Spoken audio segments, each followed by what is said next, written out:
بسم الله الرحمن الرحيم. الحمد لله رب العالمين، والصلاة والسلام على رسوله الكريم وعلى آله وأصحابه ومن تبعهم بإحسان إلى يوم الدين.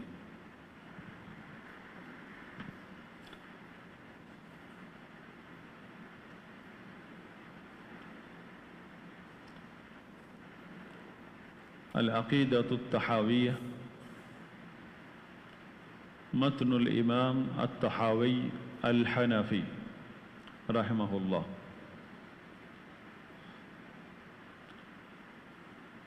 آج کا ہمارا موضوع تھا کہ یہ جو ائمہ ہیں، جیسے امام طحاوی ہیں، ابن ابی العز ہیں اور دیگر ائمہ، یہ حنفی، شافعی، مالکی، حنبلی، ان کے ساتھ کیوں لگا ہے؟ پہلی بات یہ جاننا ضروری ہے کہ یہ نسبتیں، یہ تقلید کی نسبتیں نہیں ہیں، یہ ایک عالم کے مجتہد ہونے کی نسبت ہے۔ اگر امام الطحاوی حنفی ہیں تو وہ ائمہ احناف میں سے مجتہدین علماء میں سے ہیں۔ ابن ابی العز الحنفی، اس کا مطلب یہ ہے کہ وہ مجتہد عالم ہیں، اہل سنت کے مجتہد عالم ہیں، محقق ہیں۔ ایک عامی یا ایک طالب علم وہ حنفی، شافعی، مالکی، حنبلی کی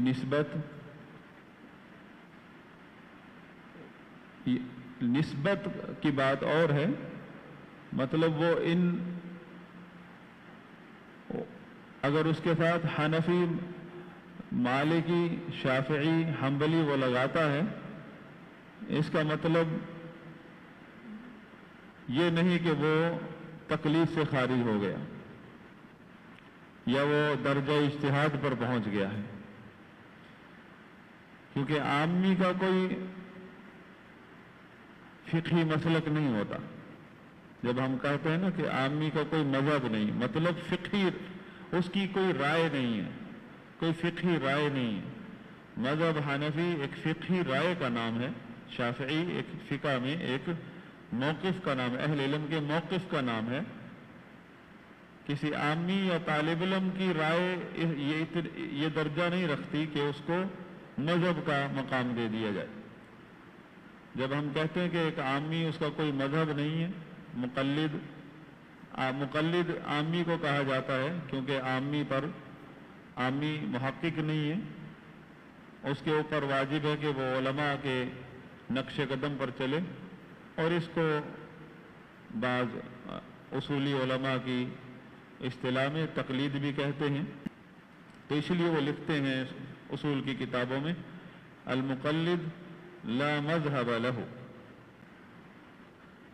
کہ مقلد جو ہے وہ نہ حنفی ہونے کا مقام رکھتا ہے، نہ شافعی، نہ حنبلی، نہ مالکی۔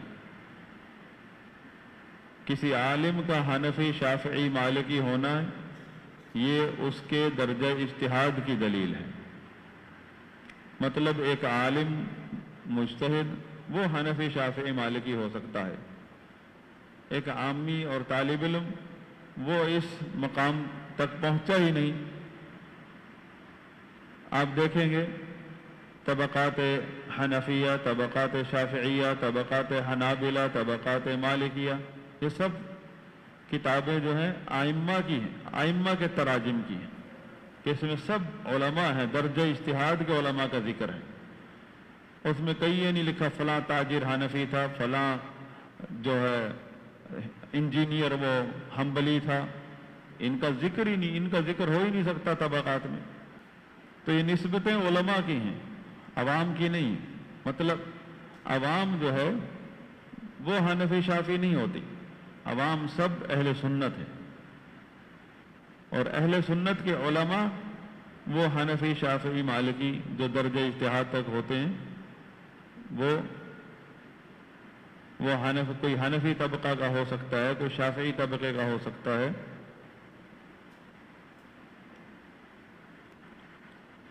تو آپ دیکھیں خیر القرون میں کسی شہر میں کوئی قاضی ہے حنفی ہے، کہیں شافعی ہے، کہیں مالکی ہے، پھر ان کا تبادلہ ہو جاتا ہے۔ مثلا جیسے کراچی شہر کا قاضی القضات حنفی ہے 10 سالوں سے، اچانک اس کی جگہ پر دوسرا قاضی بھیج دیا جاتا ہے، وہ شافعی ہے۔ کچھ عرصے بعد اس کی جگہ پر مالکی کو بھیج دیا جاتا ہے، اور خلافت کے معاملات بالکل الحمدللہ اس دور میں کوئی بے چینی نہیں پیدا ہوتی کہ لوگ کہتے ہیں، اعتراض اٹھتا ہو جی کراچی کی عوام تو حنفی ہے، یہاں تو قاضی حنفی ہونا چاہیے۔ یہ کیسے ایڈجسٹمنٹ ہوتی تھی کہ عوام کو کبھی اعتراض کیوں نہیں ہوتا تھا کہ یا قاضی مقرر کرتے وقت یہ احتیاط کیوں نہیں کی جاتی تھی کہ اب دیکھا جائے کہ وہاں کی عوام کون سا مذہب رکھتی ہے، کیونکہ عوام کا مذہب ایک ہی ہے، وہ ہے اہل سنت، اور اہل سنت کے علماء جو ہیں وہ 4 طبقے کے ہیں۔ حنفی کی طبقات سے بھی ہے، شافعی بھی ہیں، حنبلی بھی ہیں، مالکی بھی۔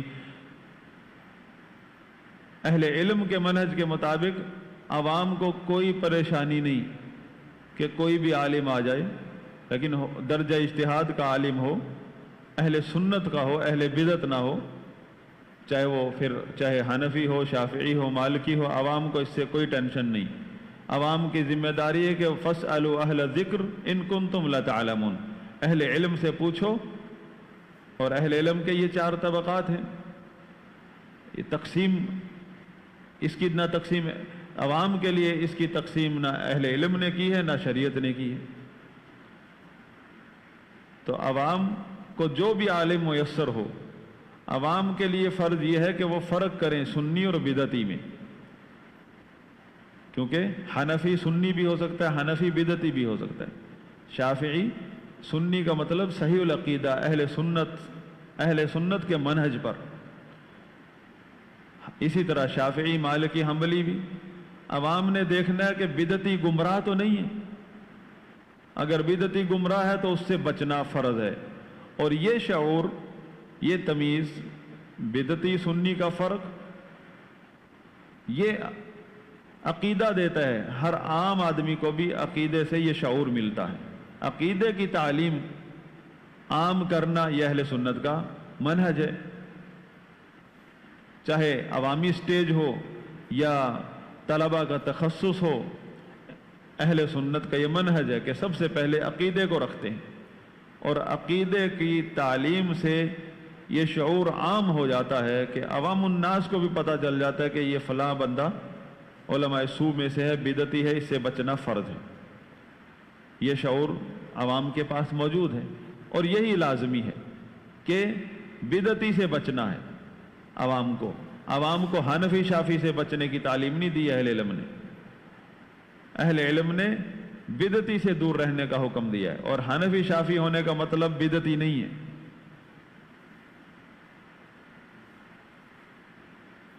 تو یہ جہالت ہے بعض لوگوں کی جو ان نسبتوں کو بدعت سمجھتے ہیں یا تقلید سمجھتے ہیں۔ یہ نسبتیں علماء کی یہ تو اس بات کی دلیل ہے کہ وہ مجتہدین علماء ہیں، مقلد نہیں ہیں، اور ان کا شمار تو مجتہدین علماء کے طبقے میں ہوتا ہے، اور وہ کہاں ملے گا؟ یا طبقات حنفیہ میں ملے گا، یا شافعیہ میں ملے گا، یا مالکیہ میں ملے گا، یا حنابلہ میں ملے گا۔ اور جتنے بھی آپ دیکھیں گے اہل الحدیث گزرے ہیں، خیر القرون سے لے کر پچھلی صدی تک، ہر محدث کا، اہل حدیث کا کسی ایک طبقے میں شمار ضرور ہوتا ہے، یا حنفیہ میں، یا شافعیہ میں، و مالکیہ میں، یا حنابلہ میں۔ آپ کوئی ایک محدث مجتہدین مطلق کے علاوہ عام طور پر ائمہ حدیث کو آپ نہیں دکھا سکتے کہ وہ ان طبقات سے باہر ہوں، کیونکہ یہ طبقات ائمہ مجتہدین کے طبقات ہیں، یہ کوئی مقلدین کے طبقات نہیں ہیں۔ اور جو سب سے بری بدترین تقلید ہے، جو مذموم ہے، جو شریعت میں بالاتفاق مذموم ہے، یہ ہے اہل بدعت کی تقلید، اہل بدعت کے نظریات میں ان کے پیچھے چلنا۔ فقہی مسائل میں علماء کی اتباع کرنا یا اصول فقہ میں، اس کو تقلید نہیں کہا کسی نے۔ اس کو اگر تقلید کہا بھی ہے تو اس کی مذمت نہیں کی ہے ائمہ نے، اہل علم نے۔ تقلید مذموم جو ہے وہ ہے گمراہ کن افکار کی تقلید، جیسے بدعت تشیع، بدعت خوارج، بدعت جہمیہ، بدعت اشاعرہ، بدعت ماتریدیہ، ان اصولوں کی تقلید کرنے والے بدترین مقلد ہیں۔ اور ہم نے دیکھا ہے کہ لوگ فقہی مسائل میں الجھے ہوئے ہیں کہ اس میں تقلید کون کر رہا ہے تو کون نہیں کر رہا، تقلید فوبیا ہو گیا ہے۔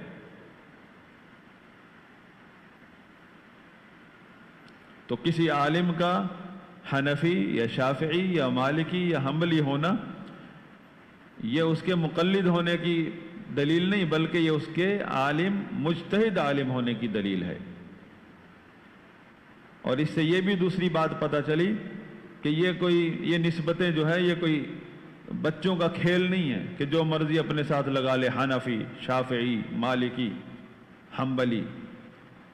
یہ درجہ اجتہاد پر جب کوئی بندہ پہنچتا ہے، خود بخود یہ اس کا شمار کسی ایک طبقے میں ہونے لگ جاتا ہے، کیونکہ جو الفقہ الاسلامی ہے، اسلام کی جو فقہ ہے، اس میں یہی 4 طبقات ہیں۔ 5واں طبقہ جو روافض کا ہے، انہوں نے اپنی فقہ بنائی ہے۔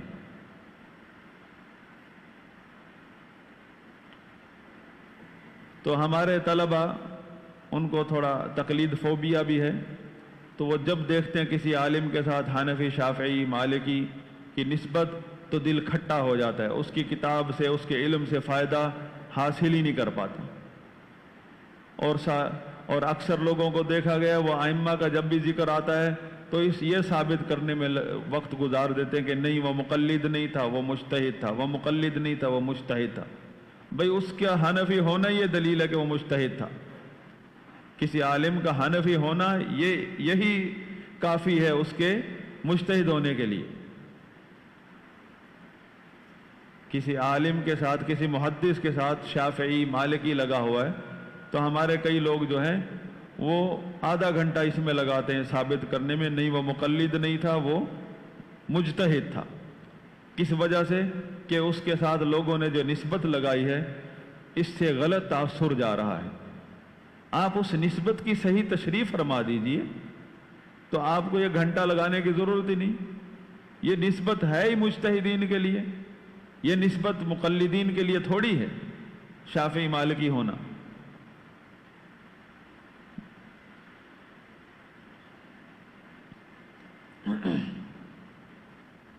اس لیے عوام الناس کو اس تقسیم میں، اس چیز میں تقسیم کرنا یہ اہل سنت کا منہج نہیں ہے کہ عوام الناس کو حنفی شافعی بنا دینا کہ جی آپ لوگ، یہ مسجد حنفیوں کی ہے، مسجد اہل سنت کی ہوتی ہے۔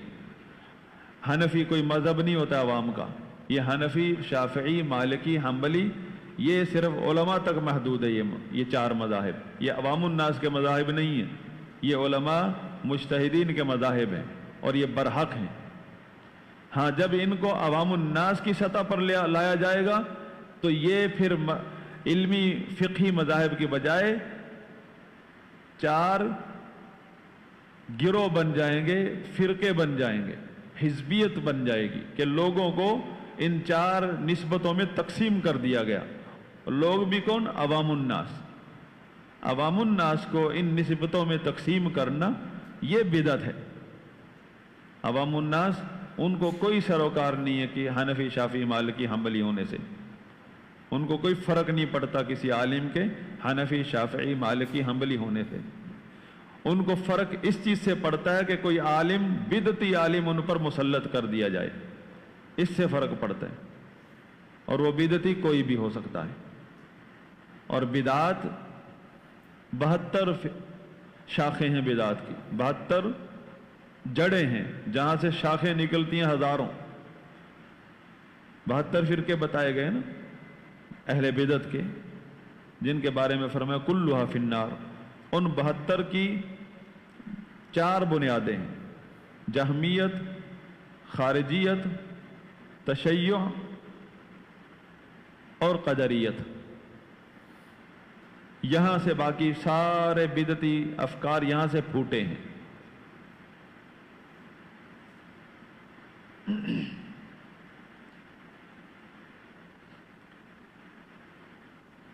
تو کوئی شخص کسی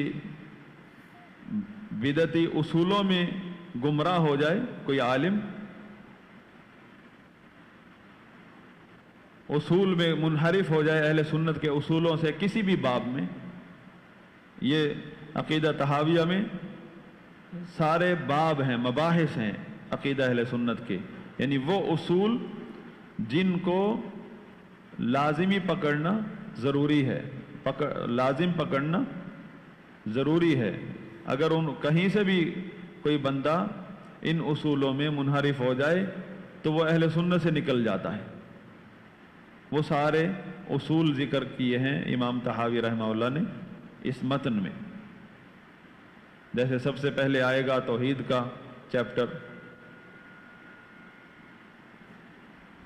تو عوام الناس کو ان نسبتوں میں تقسیم کرنا یہ بدعت ہے، علماء کی ان نسبتوں سے پریشان ہونا یہ کم علمی ہے۔ علماء کی جو نسبتیں ہیں محدثین یا فقہاء کے ساتھ جو یہ نسبتیں ہیں یہ ان کے اجتہاد کی دلیل ہے۔ اس سے ایک طالب علم کو پریشان نہیں ہونا چاہیے بلکہ خوش ہونا چاہیے کہ اسے کوئی عالم مجتہد مل گیا، اس کے علم سے استفادہ حاصل کرنا چاہیے، چاہے وہ حنفی ہو، شافعی ہو، مالکی ہو، حنبلی ہو۔ ہاں اس کے بعد یہ دیکھنا ضروری ہے کہ اس کا مشرب کیا ہے عقیدے میں، یہ صوفی تو نہیں ہے، یہ اشعری ماتریدی تو نہیں ہے، یہ جہمی تو نہیں ہے، کیونکہ انہی نسبتوں والے لوگ اہل بدعت میں بھی بہت سارے پائے جاتے ہیں۔